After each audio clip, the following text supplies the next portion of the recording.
अस्सलाम वालेकुम। आज का जो हमारा टॉपिक है वो है हमारे पास इंटरनेशनल सिस्टम ऑफ यूनिट, जिसका एब्रीवेशन है एसआई। ये एसआई क्या होता है, इसकी हमें ज़रूरत क्यों पड़ी, और साथ साथ हम देखेंगे प्रीफिक्सेस क्या होते हैं, प्रीफिक्सेस और साथ साइंटिफिक नोटेशन क्या होती है। पहले तो देखते हैं भाई हमें एसआई की क्यों ज़रूरत पड़ी, यानी कि सिस्टम इंटरनेशनल यूनिट्स की हमें ज़रूरत क्यों पड़ी।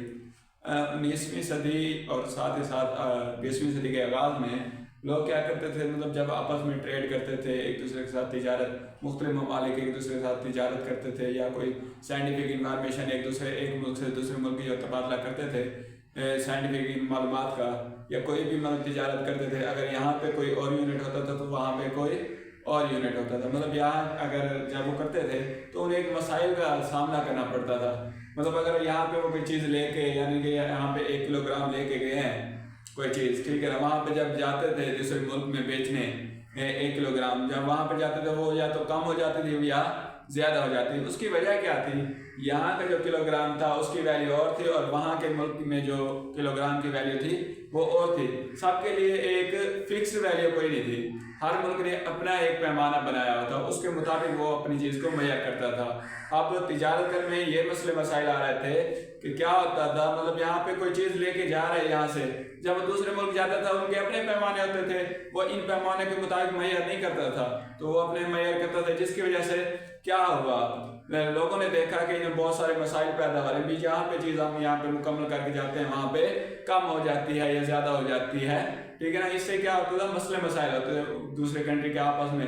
और यहाँ पे अगर कोई साइंस कोई वैल्यू फाइंड की उन्होंने, जैसे किसी न्यूमेरिकल की या कोई वैल्यू, जब वहाँ पे दूसरे मुल्क में किसी दूसरे साइंटिस्ट के साथ वो तबादला करते थे या उनकी डिस्कशन करते थे, क्या होता था, वहाँ पे वैल्यू चेंज हो जाती थी। क्या वजह थी, यहाँ पे और यूनिट लेते थे, वहाँ पे और यूनिट लेते थे। ये काफ़ी बहुत बड़े मसले मसाइल थे। इसी को देखते हुए लोगों ने क्या आइडिया लगाया, लोगों ने सोचा कि हमें एक ही स्टैंडर्ड यूनिट इस्तेमाल करना चाहिए, यानी कि एक ही स्टैंडर्ड किस्म के यूनिट इस्तेमाल करने चाहिए, मतलब जिसकी वैल्यू फिक्स रहे। यहाँ भी अगर 1 किलोग्राम में 1000 ग्राम होते हैं तो दूसरे मुल्क में भी 1 किलोग्राम में 1000 ग्राम होने चाहिए। इसलिए उन्होंने क्या किया, एक कमेटी बुलाई, सिस्टम इंटरनेशनल कमेटी बुलाई गई 1961 में। उससे पहले सारा ये निज़ाम नहीं हुआ करता था। 1961 में उन्होंने एक कमेटी बनाई जिन्होंने क्या फैसला किया, भाई हर एक के लिए ना, मतलब जहाँ पे मतलब मास की बात की जाए, मास का क्या सिस्टम इंटरनेशनल यूनिट होगा, वो होगा किलोग्राम। अगर यहाँ पे मतलब किलोग्राम, अगर पाकिस्तान में किलोग्राम की वैल्यू 1 किलोग्राम की वैल्यू 1000 ग्राम के बराबर है, तो इंडिया में भी 1 किलोग्राम की वैल्यू 1000 ग्राम के बराबर होगी। इसी तरह मुख्तलिफ ममालिक में, मतलब सारे ममालिक ऑल द वर्ल्ड, यानी पूरी दुनिया में क्या रहेगी, सेम रहेगी इन द वर्ल्ड, ठीक है ना। पूरी दुनिया में क्या रहेगी, सेम रहेगी। अगर मीटर, 1 मीटर में क्या है हमारे पास 100 सेंटीमीटर है यहाँ पाकिस्तान में, तो बाहर दूसरे ममालिक में, चाइना में भी 100 सेंटीमीटर 1 मीटर के बराबर होंगे। इसी तरह उन्होंने क्या किया, एक वैल्यू फिक्स कर दी, स्टैंडर्डाइज यूनिट उन्होंने बताया। उन्होंने क्या बताया कि हमारे पास 7 बेसिक यूनिट उन्होंने दिए। क्या 7 बेसिक यूनिट, या जिन्हें हम बेस यूनिट कहते हैं। 7 बेस यूनिट के साथ हमें क्या हासिल हुई, जो हमारे पास सिस्टम इंटरनेशनल, उनका ये फायदा हुआ कि हमारे पास जो ट्रेड हुई, या हम कोई साइंटिफिक नोटेशन, यानी कि कोई साइंटिफिक इंफॉर्मेशन एक दूसरे से जब तबादला कर रहे थे कंट्री, जब उन्होंने ये फिक्स कर लिया तो उन्हें बहुत फ़ायदा हुआ, उनकी ग्रोथ काफ़ी ज़्यादा बढ़ी, उन्हें काफ़ी फ़ायदा हुआ। जैसे यहाँ पे जो वैल्यू निकालते थे वही वैल्यू वहाँ पे निकल आती थी। इस तरह हमारे पास साइंस की इंफॉर्मेशन और दूसरी यानी कि चीज़ें, कारोबार हो गया, कोई भी तिजारत हो गई, दूसरे मामला जो थे एक मुल्क से दूसरे ममालिक में, वो आसानी से तय पा जाते थे, उसमें कोई मसले मसाइल नहीं होते थे। इसकी हमारे पास एग्जांपल है लेंथ का जो यूनिट है मीटर, उन्होंने करार दिया। मास का जो यूनिट सिस्टम इंटरनेशनल वो किलोग्राम, जैसे इसकी टेबल दी गई है आप देख सकते हैं, ठीक है ना। क्या है हमारे पास, लेंथ है, मास है, और बाकी सारी ये एग्जाम्पल है, आपको देख सकते हैं, ठीक है ना, यहाँ पे दिया। अब देखते हैं हमारे पास प्रीफिक्सेस क्या होती हैं। प्रीफिक्सेस हमारे पास होती है प्री, जैसे नाम से जाए प्रीफिक्सेस, यानी कि प्री मतलब पहले, क्या पहले, प्रीफिक्सेस पहले। अब प्रीफिक्सेस का मतलब यह है, हमारे पास कुछ वर्ड्स या सिंबल्स होते हैं जिन्हें हम क्या करते हैं, जो हमारे पास सिस्टम इंटरनेशनल यूनिट है उससे पहले लगाना होता है। जैसे हमारे पास मिली हो गया, सेंटी हो गया, ठीक है ना। इसी तरह हमारे पास किलो हो गया, मेगा हो गया, गैगा हो गया, ये हमारे पास क्या है, ये हमारे पास प्रीफिक्सेस है। क्या है, प्रीफिक्सेस। हम इनको कैसे लगाते हैं, हम इनको जो सिस्टम इंटरनेशनल यूनिट है उससे पहले लगाते हैं। जैसे 1 मिलीमीटर, देखें ये मीटर जो हमारे पास है ऐसा ही यूनिट है। इससे पहले हमने क्या लगाया है, एक सिंबल या वर्ड लिखा है। क्या वर्ड लिखा है, मिली। अब यहाँ पे बताया कि 1 मिलीमीटर बराबर होता है 1/1000, यानी कि 1000 का 1 हिस्सा, 1000 का, ठीक है ना, 1/1000 मीटर बराबर होता है 10⁻³ मीटर। अगर क्या है, कोई वैल्यू हमें दी गई है, मतलब काफी ज्यादा बड़ी तादाद में या काफी बहुत ज्यादा छोटी तादाद में, जैसे हमें अक्सर वैल्यू दी जाती है, यानी कि 0.0009 हो गया। अब इसको हम क्या करते हैं, हमने लिखना है प्रीफिक्सेस में। ये हमें अब लिखने में बहुत मुश्किल होती है। प्रीफिक्सेस की रिक्वायरमेंट क्यों आई, प्रीफिक्सेस हमारे लिए क्यों जरूरी है? इसकी वजह ये थी कि जब हम कोई वैल्यू लिखते थे, फर्ज करें हमारे पास कोई वैल्यू है 0.0003, अब ये लिखने में भी काफी ऑकवर्ड, यानी कि अच्छी नहीं लग रही थी, या लिखने में भी काफी तंगी होती थी। अब इसको भी स्मॉल करके लिखना है, तो इसको छोटा लिखने के लिए क्या किया उन्होंने, इसके 10 की पावर में लिखा। क्या इसमें लिखा, 10 की पावर में। क्या करते हैं, पॉइंट डेसिमल को नॉन जीरो के बाद लिखते हैं, 1 नॉन जीरो के बाद। किसने, 1 नॉन जीरो के बाद लिखना होता है। 1 2 3 4, ये है ना 3 हमारे पास क्या है, नॉन जीरो, 3 के बाद डॉट लगाएंगे, ठीक है, 3 डॉट। अब 1 नॉन जीरो हमारे पास क्या है, 3 डॉट, ठीक है ना। अब 3 डॉट क्या है हमारे पास, अब देखेंगे डेसिमल को राइट की तरफ हमने कितना मूव करवाया है, कितने पॉइंट, 1 2 3 4, कितने 4। अब यहाँ पे हम 10⁻⁻⁴ लिखेंगे। क्या रखेंगे, 10⁻⁻⁴। अब यहाँ पे हमारे पास 10⁻⁻⁴। इसी तरह हम क्या करते हैं, बड़ी वैल्यू छोटी वैल्यू होती है उनको क्या करते हैं, उसकी 10 की पावर में लेते हैं। 10 की पावर लेने के बाद हम देखते हैं ये किसकी पावर बन रही है, हमारे पास मिली है, गैगा है, क्या है, माइक्रो है, ठीक है ना, इस तरह होता है। फिर हम इसको क्या लिखते हैं, इसका जो यूनिट दिया होता है, जो सिस्टम यूनिट दिया होता है, उससे पहले लिखते हैं। जैसे मिली की मैंने मिसाल दी, ठीक है ना, मिली की मिसाल क्या है, 10⁻⁻�3। अगर इसकी मैं देखता हूँ, ठीक है, अगर लिखा है 1, ठीक है ना, मल्टीप्लाई बाय 10⁻⁻�3, इसका मीटर लिखा हुआ है, तो इसका मतलब है हमारे पास क्या है, 1 मिलीमीटर। क्या है, 1 मिलीमीटर है हमारे पास। क्या लिखा होता है, 1 मिलीमीटर। 10⁻⁻�3, इसका मतलब ये है कि 1 मिलीमीटर। अब ये मिली जो है हमारे पास प्रीफिक्सेस है, और मीटर जो है सिस्टम इंटरनेशनल यूनिट है। और यहाँ पे कहा भी गया, prefixes are words are a symbol added before SI unit, जो एसआई यूनिट से पहले लगाए जाए, जैसा कि मिली हो गया, सेंटी हो गया, किलो हो गया, मेगा हो गया, गैगा हो गया, माइक्रो हो गया, ठीक है ना। हम उसके मुताबिक उसकी 10 की रेज की पावर जो होती है हम उसको देख के तब लगाते हैं, ठीक है। और इसके लिए हमारे पास सैंपल भी दिए होते हैं। ये हमारे पास इस तरह का जो सैंपल होता है, इस तरह का, ठीक है ना, ये इस तरह का, ये हमारे पास माइक्रो होता है। क्या होता है, माइक्रो, 10⁻⁻ माइक्रो होता है, ठीक है ना। ये हमारे पास क्या होता है, माइक्रो।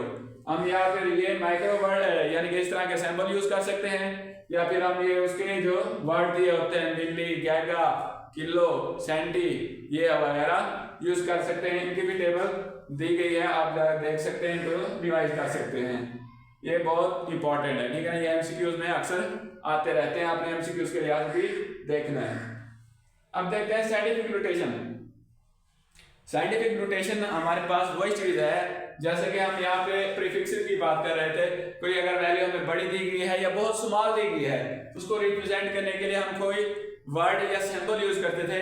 लेकिन उस वर्ड या सिंबल को यूज करने से पहले हमें क्या करना पड़ता है कि उस जो वैल्यू दी होती है, यानी कि वेरी स्मॉल, मैंने यहाँ पे जैसे एग्जांपल 0.003, ये वेरी स्मॉल है ना, बहुत स्मॉल वैल्यू दी हुई है।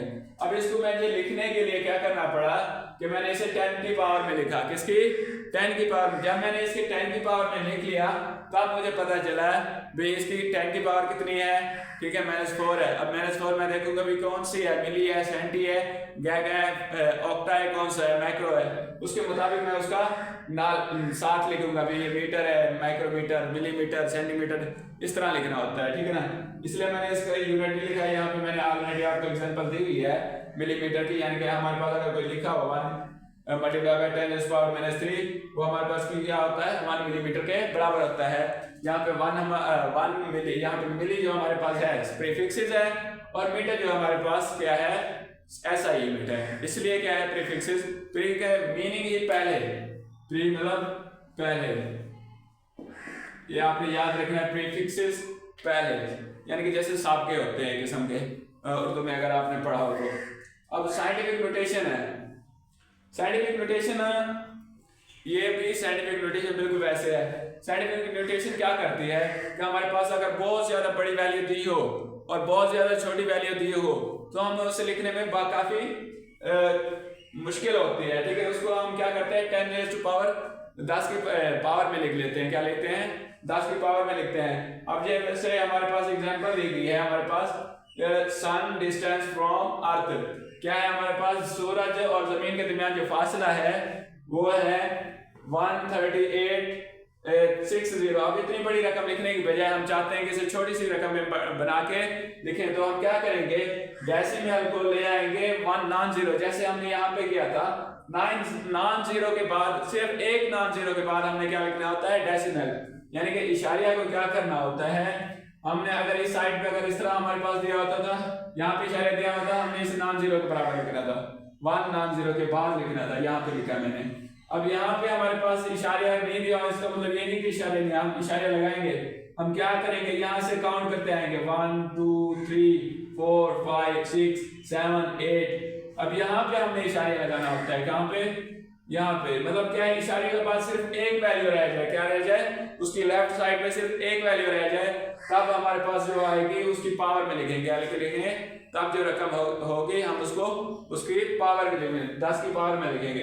इसलिए मैंने क्या किया है यहाँ से काउंट किया है और 1 नॉन जीरो के बाद, यानी कि लेफ्ट साइड में सिर्फ एक हमारे पास ऐसा डिजिट होना चाहिए जो सिफर ना हो, चाहे वो कोई भी रकम हो वो सिफर ना हो, उसके बाद हमने इशारे लगाना होता है, उसके पीछे फिर हमने जो वैल्यू दी होती है उसे लिखना होता है और उसकी काउंट कर लेना होता है। फिर हमने डेसिमल को कितना मूव कराया है, 1 2 3 4 5 6 7 8, हमने 8 डिजिट मूव करवाए थे, 8 डिजिट हमने डेसिमल को मूव कराया था, इसलिए हमने 10 की पावर 8 लिखा है। जितने डिजिट हम मूव करवाएंगे उतनी ही 10 की पावर आएगी, उतनी ही 10 की पावर आएगी। इसलिए हम अब लिख सकते हैं वही हमारे पास साइंटिफिक नोटेशन में सन का डिस्टेंस हमने लिखा है 1.38 10⁻⁸, हमारे पास क्या आएगा 10⁻⁸, ठीक है ना, इस तरह आ गया हमारे पास।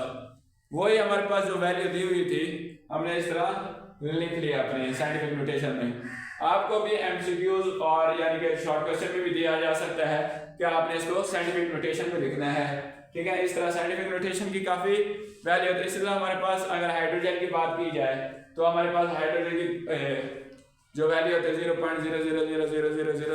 0.00000003, इसी तरह यानी कि दी होती है वैल्यू, हमने उसको भी साइंटिफिक नोटेशन में लिखना होता है। अब इन चीजों को समझने के लिए हमें क्या करना पड़ता है, क्या करते हैं, हमें पता होना चाहिए कि डेसिमल पॉइंट को, जो डेसिमल पॉइंट है कैसे हमें मूव करवाना है, डेसिमल पॉइंट को मूव करवाना होता है। साइंटिफिक नोटेशन लिखने के लिए हमें क्या पड़ता है, साइंटिफिक नोटेशन में अगर कोई वैल्यू आ जाए हमारे पास बहुत स्मॉल, क्या मतलब वेरी स्मॉल वैल्यू आ जाए, मतलब for example very small value आ जाए, उसमें हमें क्या करना होता है, कैसे डेसिमल वेरी स्मॉल वैल्यू अगर आ जाए उसके लिए हमें क्या करना होता है, हल करने मेरे पास आ गया 0.0000093, ठीक है 93। अब मैं कैसे लिखना चाहता हूँ साइंटिफिक नोटेशन में, इसमें साइंटिफिक नोटेशन में, ठीक है। साइंटिफिक नोटेशन में अगर मैं इसे लिखना चाहता हूँ तो क्या करूंगा, अब ये जो पॉइंट है, ठीक है ना, इस पॉइंट को, ठीक है ना, अब मैं यहाँ मूव कराऊंगा इस साइड पे,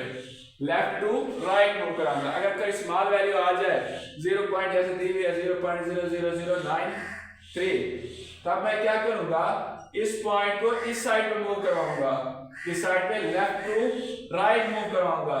तो हम मैं लेफ्ट टू राइट मूव करूंगा वहां तक जहां पे नॉन जीरो, उसके पॉइंट, क्या पॉइंट से पहले एक नॉन जीरो आ जाना चाहिए, पॉइंट से पहले एक नॉन जीरो आ जाना चाहिए। अब मैं यहाँ से मूव करवा रहा हूँ तो मैं आऊंगा 9.3 पर, 9.3 पर, क्यों 9.3 पर, क्यों, क्योंकि पॉइंट के बाद हमें एक नॉन जीरो चाहिए, लेफ्ट साइड पे नॉन जीरो, ना कि राइट साइड पे नॉन जीरो चाहिए, हमें लेफ्ट साइड पे नॉन जीरो चाहिए। इसलिए मैं क्या कर रहा हूँ 9.3 है और यहाँ पे अब काउंट करूंगा मैं कितने डिजिट मूव करके लाया हूँ इसे डेसिमल को, या कितने डिजिट मैं जो पॉइंट दिया गया है इसे मूव करके लाया हूँ। अब जो इसकी वैल्यू होगी, अब इसकी value 10 raise to power minus में होगी, नेगेटिव में होगी, इसमें होगी नेगेटिव में। 0 1 2 3 4 कितने डिजिट हो गए 4 digit, 4 digit 10 raise to power minus 4, 10 raise to power minus 4। ये हमारे पास क्या है साइंटिफिक नोटेशन है। कोई भी वेरी स्मॉल वैल्यू, ये हमारे पास कोई बड़ी वैल्यू वेरी लार्ज वैल्यू दी हो तब हम कैसे साइंटिफिक नोटेशन में लिखेंगे, जब हमारे पास स्मॉल वैल्यू दी गई हो तब हम कैसे नोटिफिकेशन साइंटिफिक नोटेशन में लिखेंगे। मुश्किल नहीं है, आसान है। क्या करना होता है हमने सिंपल साइंटिफिक नोटेशन का मतलब है कोई भी अगर वैल्यू बहुत बड़ी दी है हमने उसे 10 की पावर में लिखना होता है। क्या लिखना होता है 10 की पावर में। लेकिन अब लिखना कैसे है उसे देखना होता है। भाई अगर हमारे पास कोई बड़ी वैल्यू दी हो, जैसे सन की मैंने एग्जांपल ली, हमारे पास 13860 दी हुई 7, ऐसे वैल्यू मैं बता रहा हूँ, ठीक है ना। अब इसको हमने क्या लिखना है अर्थ, अब इसको लिखना है साइंटिफिक नोटेशन में। अब ये हमारे पास बड़ी बहुत बड़ी वैल्यू है। अब इसमें हम क्या करते हैं पॉइंट लेते हैं, पॉइंट को मूव कराते हैं यहाँ पर 1 नॉन जीरो के बाद, 1 नॉन जीरो के बाद शर्त अगर स्मॉल दी हुई है या वेरी लार्ज दी हुई है, वेरी स्मॉल या वेरी लार्ज, दोनों में शर्त क्या है डेसिमल को हमेशा 1 नॉन जीरो पॉइंट के 1 नॉन जीरो नंबर के बाद लिखना है, 1 नॉन जीरो नंबर के बाद लिखना है। अब इसमें देखें 1 नॉन जीरो हमारे पास ये बन रहा था, क्या बन रहा था लेफ्ट साइड पे सिर्फ एक नॉन जीरो होना चाहिए, मतलब एक ऐसा डिजिट होना चाहिए जो जीरो ना हो, उसके बाद हमने पॉइंट इशारा लगाना होता है। इसलिए मैंने क्या किया यहाँ पे इशारे लगाया, यहाँ पे इशारा नहीं लगाया। अगर मैं यहाँ पे इशारे लगाता तो इशारे के बाद 1 2 डिजिट आ रहे थे, कितने डिजिट आ रहे थे 2 डिजिट हमारे पास नॉन जीरो आ रहे थे। इसलिए क्या करते हैं शर्त ही यही है कि इशारिया वहां पे लगाएं जिसके लेफ्ट साइड पे सिर्फ एक नॉन जीरो आ रहा हो, ठीक है ना, ये हमारे पास मूव कराता है। अब वेरी लार्ज में क्या होता है हम राइट से लेफ्ट मूव करते हैं, राइट से लेफ्ट मूव करते हैं और इसकी जो पावर होती है वो प्लस होती है, क्या होती है पावर प्लस में आती है। अब वेरी स्मॉल की बात की जाए, वेरी स्मॉल में हम मूव करते हैं, किस में मूव करते हैं वेरी स्मॉल में लेफ्ट टू राइट। अब लेफ्ट टू राइट मूव करते हैं, इसकी जो वैल्यू होती है ये आप लेफ्ट टू राइट मूव करते हैं, ये भी वही शर्त है कि पहला नॉन जीरो होना चाहिए। अगर मैं यहाँ पे लिख लेता पॉइंट यहाँ पे लगाता तो ये नॉन जीरो 1 नॉन जीरो नहीं बनता था, ये 2 नॉन जीरो आ रहे थे, 2 डिजिट आ रहे थे। इसलिए शर्त ही यही है कि साइंटिफिक नोटेशन की पे एक नॉन जीरो हो। इसलिए मैंने 9 पॉइंट के बाद 3 लिखा, उसके बाद कितने डिजिट मूव करवाया मैंने उसका लिखा, ठीक है 1 2 3 4 डिजिट मूव कराए, उसे लिखा 10 रेज़ पावर माइनस 9। माइनस इसलिए लिखा क्योंकि अब हमने क्या है किया है वेरी स्मॉल वैल्यू को साइंटिफिक नोटेशन में लिखा है। वेरी स्मॉल वैल्यू को साइंटिफिक नोटेशन में जब लिखते हैं तो इस तरह की कोई पॉइंट अगर लेफ्ट टू राइट जाते हैं तब हमारे पास जो पावर आती है वो नेगेटिव में आती है। किसमें आती है नेगेटिव में आती है। इसमें कोई ऐसी मुश्किल बात नहीं है, आप इनकी टेबल भी देख सकते हैं, बुक में दी गई है। उम्मीद करता हूँ कि आपको ये टॉपिक समझ आए होंगे। इंशाल्लाह मिलते हैं नेक्स्ट लेक्चर में।